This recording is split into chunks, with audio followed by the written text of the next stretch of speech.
ጤና ይስጥልን ወዳጆች፣ ዛሬ በእውነቱ በጣም አዝኛለሁኝ።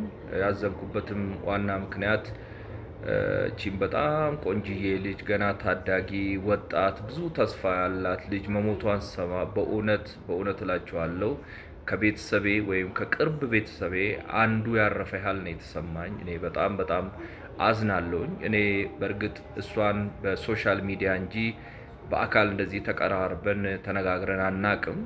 ከእጮኛዋ ወይም ባለቤቷ ከሚባለው አርቲስት ጋር ግን በእውነቱ የተለያየ መድረክም አብረን ሰርተናል፣ አውቀዋለሁ።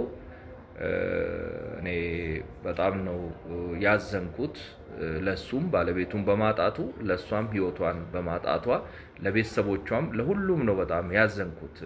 ለዚህ ለወዳጆቿም በጣም የሚያሳዝን ዜና ነው። በጣም የሚያሳዝን ዜና ነው። እንደምታውቁት ሁላችንም አላፊዎች ነን። ሰው ሲሞት ነበረ፣ እየሞተ ነው ያለው፣ ወደፊትም ይሞታል። መጨረሻችን ይሄው ነው የሁላችንም። ግን ትልቁ ጥያቄና አሳዛኙ ነገር እና ሁሌም ሰውን ከአእምሮ የማይወጣውና ሰው የሚያዝነው በአሟሟት ነው። እና እቺ ልጅም እንግዲህ እየተወራ ያለው በሶሻል ሚዲያ እንደሰማችሁት እንደምታውቁት አሟሟቷ በጣም ድንገተኛ ነው። ይሄ እንዴት ተከሰተ፣ ለምን ተከሰተ የሚለውን የህግ አካል አጣርቶ ለህዝብ ይፋ የሚያደርግ መሆኑን ተስፋ አደርጋለሁኝ። እስከዛ ድረስ እንዲሆነ እንደዛ ሆነ ማለቱ አስፈላጊ ያለመሆኑን ለመናገር ነው።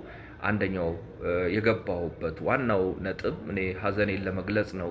በጣም ተስፋ ያላት ለብዙዎች ሞዴል የሆነች በሶሻል ሚዲያ በጣም ስርዓት ባለው መልኩ የባህል ልብሶችን፣ የባህል ዘፈኖችን የተለያየ ነገር ስታቀርብ ነው ሳያት የነበረውና በጣም ተስፋ የነበረች ቆንጅዬ ልጅ ናት። እንግዲህ ፈጣሪ ነፍሷን ይማራት፣ ከገነት ያኑርልን።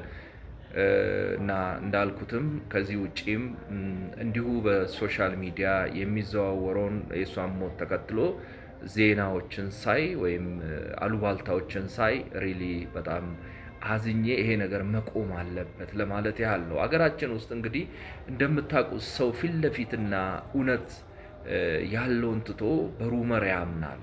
የተለያዩ ሩመሮች ናቸው አሁን በየሶሻል ሚዲያው ላይ የሚንቀሳቀሱት። እውነት ነው ውሸት ነው በምንም ማወቅ አንችልም። እንዴት ሞተች፣ ለምን ሞተች የሚለውን የህግ አካል አጣርቶ እስኪነግረን ድረስ መጠበቅ ተስኖን የራሳችንን ግምት እናስቀምጣለን። ግምት ያሳስታል።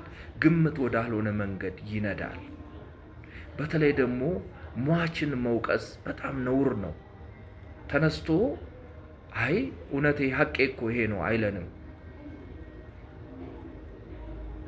ቋሚውንም ደግሞ የህግ አካል አጣርቶ የሷ ደም በከንቱ ፈሶ ወይም ያለ አግባብ በሰዎች እጅ ጠፍቶም ከሆነ ወይም ሰዎች ህይወቷን እንድታጣ ገፋፍቷትም ከሆነ ህግ የሚያጣራው ይሆናል። በህግ እንመን ወዳጆች። ይሄ ህግ ያለበት አገር ነው። ስነ ምግባርም ያስፈልገናል እንጂ ዝም ብለን የምንወደውን ሰው እየተፎዝን በዛኛውም በዚህኛውም ወገን ያልሆነ ነገር በህብረተሰብ ውስጥ በማህበረሰብ ውስጥ መንዛት ልክ አይደለም፣ አግባብ አይደለም። አሁን ዋናው ነገር ቺ ልጅ በድንገት በማለፏ ሀዘናችንን መግለጽ ነው። ከሀዘን ቀጥሎ ደግሞ መንግስት፣ የህግ አካላት ጉዳዩን አጣርተው ለህዝብ ይፋ እንዲያደርጉ መጠየቅ ነው። መረጃ ካለን ደግሞ ስለ አሟሟቷ፣ ስለ ህልፈቷ፣ ስለ ድንገተኛ እልፈቷ መረጃ ያለን ሰዎች ደግሞ የቲክቶክ መጠቀሚያ አይደለም መሆን ያለበት፣ የፌስቡክ ማሳደጊያ አይደለም መሆን ያለበት። መረጃ የሚሰጠው እንዲህ ያለ ህይወትን የቀጠፈ ነገር መረጃ አለኝ የተለየ መረጃ ስለሷ ህይወት የሚል ሰው ካለ ለህግ አካል ነው መስጠት ያለበት፣ ለኔ አይደለም። የሱን ቲክቶክ ላይክ ሼር እንዳደርግ አይደለም ለኔ መግለጽ። ቲክቶክ ላይ ወጥቶ መናገር አይደለም።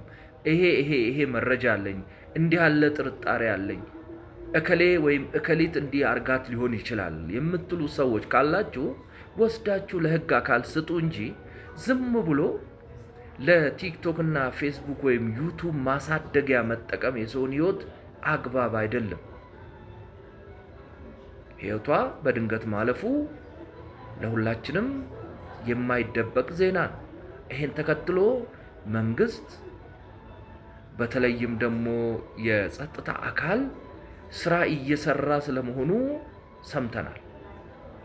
ያጣራሉ እንዴ!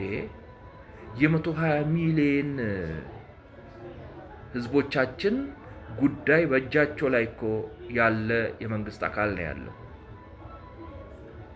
ዝም ብለን በየቤታችን በፌስቡክ እና በዩቱብ ስንፈርድ ብንውል እኮ በቃ በህግ አላመንም ማለት ነው። ልክ አይደለንም። ይሄ አገሪቷን ወደ ሩመር ወደ አሉባልታ አንቀይር። አንዳንዱ በእውነቱ በጣም ስነምግባር በጎደለው መልኩ የሚሰጠው አስተያየት የሚሰጠው ትችት ግማሹ ሟቿን ይተቻል፣ ግማሿ ጓደኞቿን ይተቻል። እንዲህ አይደለም መሆን ያለበት። በቃ መረጃ ያለኝ ያለ ሰው ለህግ አካል መስጠት፣ ከዛ በተረፈ ቤተሰቧን ማጽናናት፣ ሀዘናችንን በአግባቡ መግለጽ። ምን ይሰራል አሉባልታ? የሷን ህይወት አይመልስ። በቃ የሷን ደም በከንቱ ፈሶ ከሆነ ሰው የሷ ደም በከንቱ እንዲፈስ ህይወቷ ገና በለጋ እድሜዋ እንዲያልፍ አድርጎ ከሆነ ማንም ይሁን ማን እንዲጠየቅ የህግ አካላትን መጠየቅ፣ ግፊት ማድረግ፣ ስራቸውን በአግባቡ እንዲሰሩ ማድረግ እንጂ እንዲሰምቼ ነበር፣ እንዲያርጌ ነበር፣ እከሌ እንዲ ብሏት ነበር፣ እከሊት እንዲ ብላት ነበር። ዝም ብሎ ተራ አሉባልታ። በቃ መረጃ ካለ ሂድና ስጥ ለመንግስት፣ አካባቢ ላለ ፖሊስ ጣቢያ። ስሜን አታንሱ፣ ማንነቴን አትግለጹ ብለ። መንግስት ደግሞ ለዚህ እርግጠኛ ነኝ ተባባሪ ነው እና ነፍሷን ይማር። እኔ በእውነት በጣም ነው ያዘንኩት። ከትላንት ጀምሮ እኔ አይምሮዬ አላረፈም። በጣም ተስፋ የሚጣልባቸው ልጆች እንዲህ ድንገት ሲቀጠፉ ያሳዝናል። ታሞ እንኳን ቢሞቱ ያሳዝናል። እንኳን ድንገት በእንዲህ ያለ አሁን በሚነገረው አይነት ሁኔታ ማለፍ ቀርቶ አይደለም። ድንገተኛነቱ በጣም ያሳዝናል። ፈጣሪ ነፍሷን ይማር፣ ቤተሰቦቿን ያጽናናልን። ይሄንኑ ለማለት ነው። አመሰግናለሁ።